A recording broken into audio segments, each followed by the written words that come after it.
El viento no soplaba. Esa era la primera anomalía que el agente Daniel notó al descender del helicóptero. En el Ártico el viento siempre soplaba. Era una constante física, como la nieve, el hielo o el frío extremo.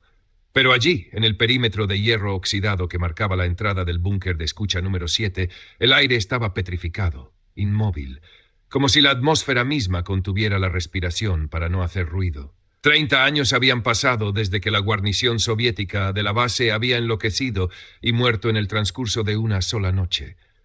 30 años desde que las transmisiones de radio desde el punto perdido en el mapa ártico se habían interrumpido con un estallido de estática.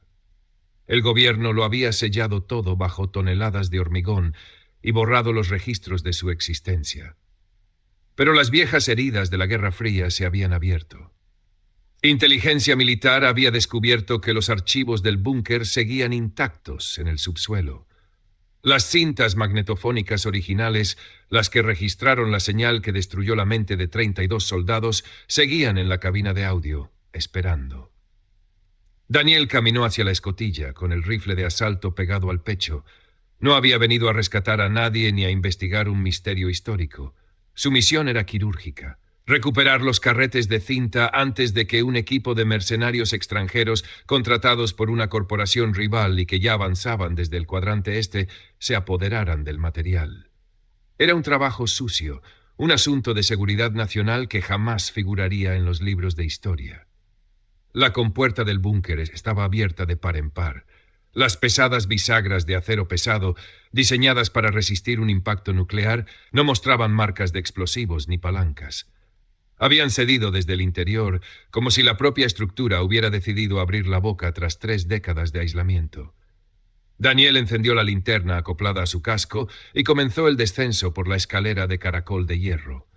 El interior del búnker era frío, pero no con el hielo cortante del exterior. El aire se sentía espeso, templado y cargado de una humedad aceitosa que olía a cable quemado y a ozono.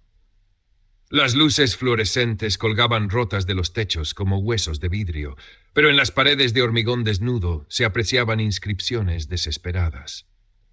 Alguien había utilizado pintura negra y bayonetas para tallar patrones repetitivos, miles de líneas paralelas que convergen en puntos imposibles, acompañadas de palabras distorsionadas por el pánico que el tiempo no había logrado borrar. Daniel avanzó con rapidez, siguiendo el plano arquitectónico que había memorizado antes del despliegue. El búnker constaba de 3 niveles subterráneos. Pasó de largo los barracones abandonados, donde las camas de metal permanecían perfectamente tendidas, y la cocina, donde los platos de acero contenían restos de comida momificada por las décadas. Todo indicaba que la guarnición no había huido, simplemente habían dejado de comer, de dormir y de ser humanos. Al alcanzar el 3er nivel, el silencio se volvió denso, casi sólido. La puerta de la cabina de escucha de alta frecuencia estaba deformada. El acero quirúrgico se curvaba hacia afuera, lleno de abolladuras cóncavas que imitaban la silueta de manos humanas golpeando con una fuerza descomunal. Daniel utilizó una palanca hidráulica para forzar el marco. El metal cedió con un chirrido seco que vibró en la boca de su estómago.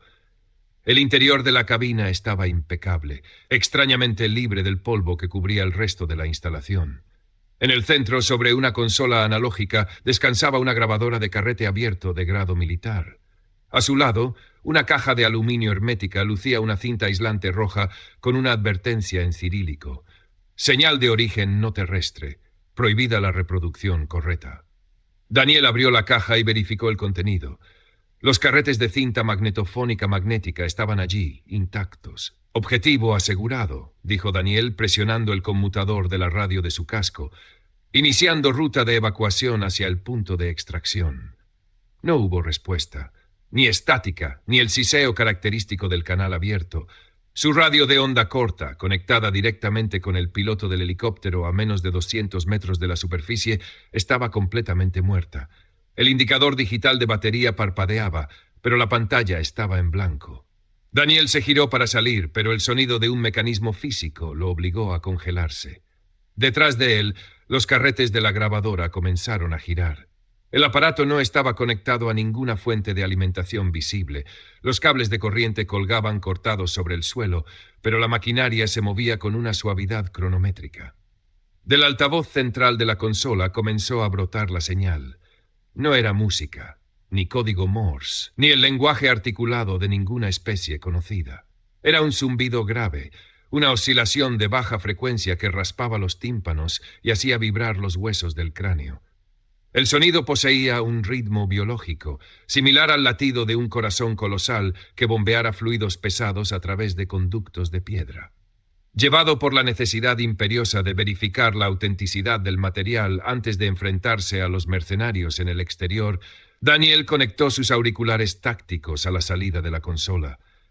Necesitaba confirmar que no se llevaba cintas en blanco. Apretó el interruptor de escucha directa.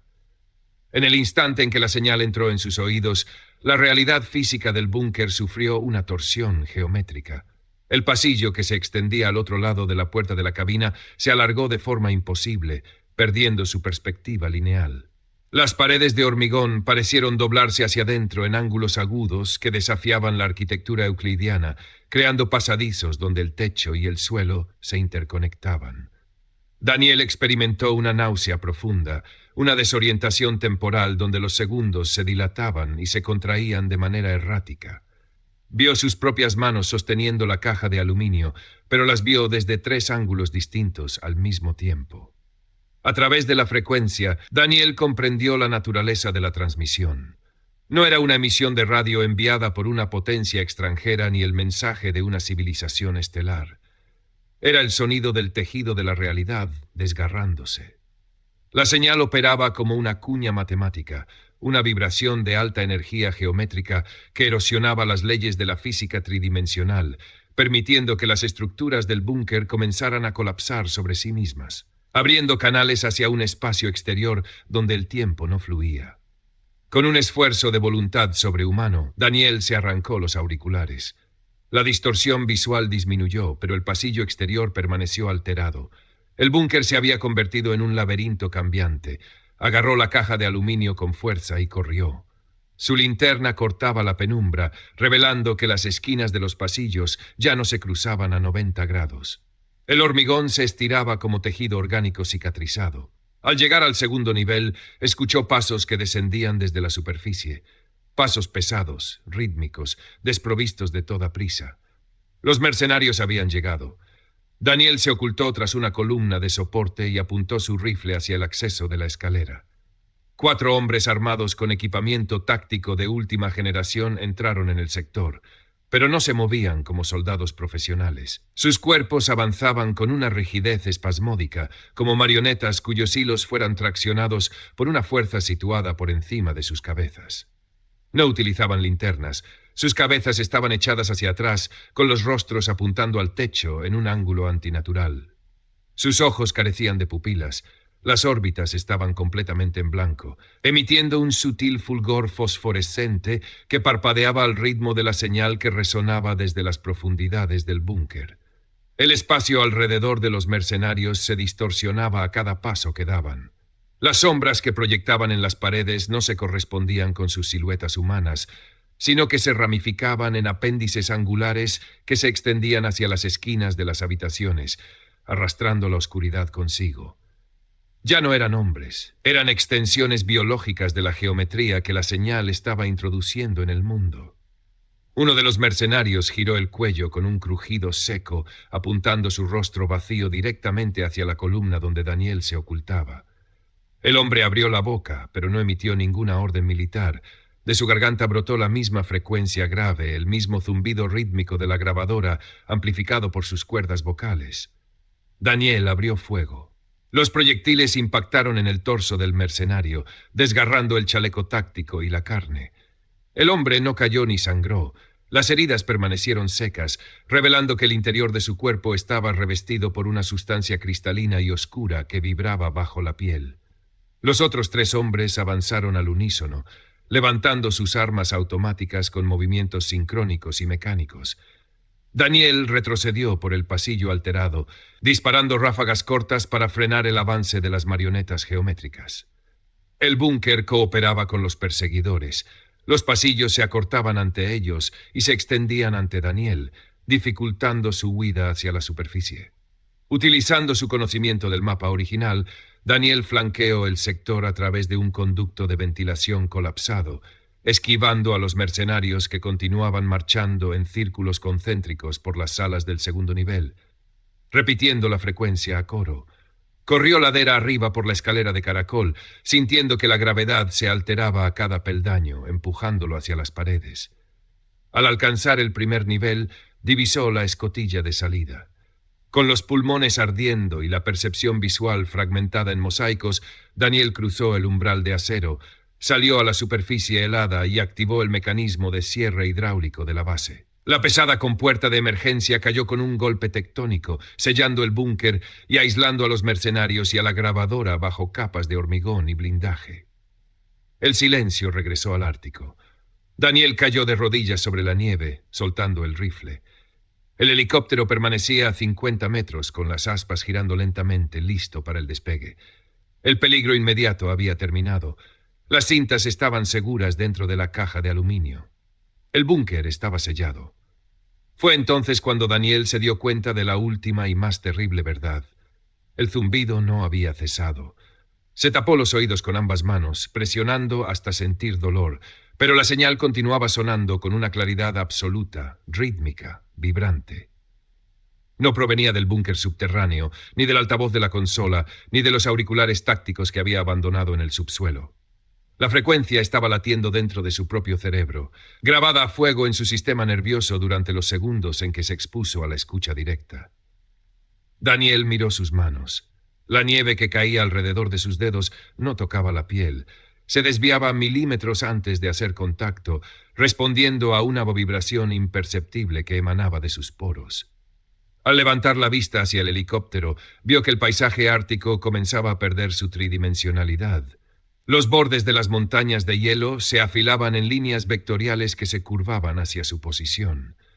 La señal lo había contaminado. Su mente se había convertido en el nuevo soporte magnético de la transmisión. El dilema final se desplegó ante él con la frialdad de una ecuación matemática en mitad de la llanura helada. Si caminaba hacia el helicóptero, si subía a la cabina y ordenaba el regreso a la civilización, la frecuencia viajaría con él. No importaba que destruyera las cintas de la caja. La señal ya vivía en sus pensamientos, en su respiración, en el latido de su corazón.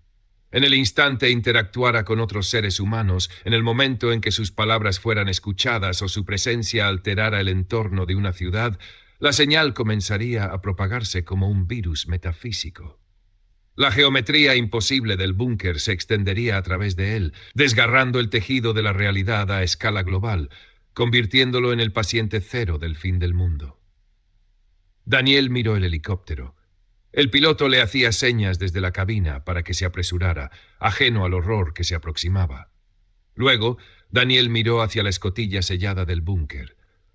A sus pies, junto a la entrada de hierro, se encontraba la caja de detonadores térmicos que el equipo de rescate había dejado preparada para emergencias estructurales. Había suficiente explosivo para colapsar los 3 niveles subterráneos, sepultando la instalación bajo miles de toneladas de roca y hielo perpetuo, borrando la anomalía de la faz de la Tierra. Pero los detonadores solo podían activarse de forma manual desde la consola de control situada justo detrás de la compuerta de entrada. Para salvar la realidad, Daniel tendría que volver a abrir la escotilla, descender al corazón del laberinto geométrico y detonar las cargas con él dentro, asegurándose de que la señal muriera en el único lugar del universo donde aún vibraba, su propia cabeza. Daniel se puso en pie con lentitud. El viento seguía sin soplar en el Ártico, pero el zumbido en su mente se volvió más intenso, casi musical, extendiendo sus primeros filamentos hacia el horizonte gris. Tomó la caja de detonadores, dio la espalda al helicóptero y caminó firmemente hacia la compuerta del búnker, sabiendo que la distancia más corta entre la salvación del mundo y su propia muerte era una línea recta que él mismo debía trazar. Este es el misterio que no me deja dormir. Ahora tú, cuéntame en los comentarios. ¿Qué te da insomnio? Buenas noches.